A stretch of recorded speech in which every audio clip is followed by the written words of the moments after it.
I said, oh, okay. I did like that. They gave me one, and that's the car I'm still driving.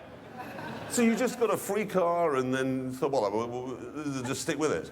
That's correct. Now, in the meantime, and I know you have a sort of strong feelings about this, but I got a Prius several years ago. No, there they go. No, whoa, listen, I just want to make this quite... Since Cameron came here last week, and she's very much in love with me, and she's converted me to environmentalism, and I like the Prius now because she's got one. Sweet, sweet. Well, just because she didn't fancy you lot.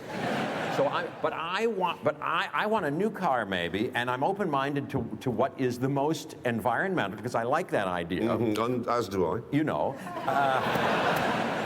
But I want a fun car too. Let's see if we can't work out what this car should be. Come on, what do we think? What should Jeff drive?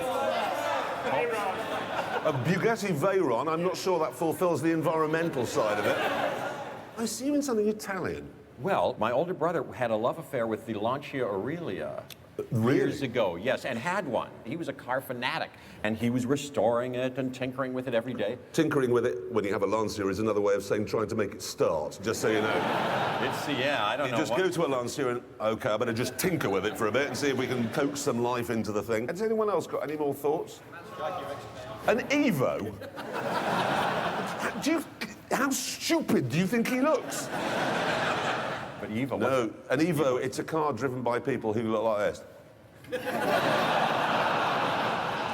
When you say to them, what do you drive? They say, got an Evo. Evo. Evo. Yeah, that's it. You could have one, actually. You're very good at that. Anyway, we get on to the whole business of the day here.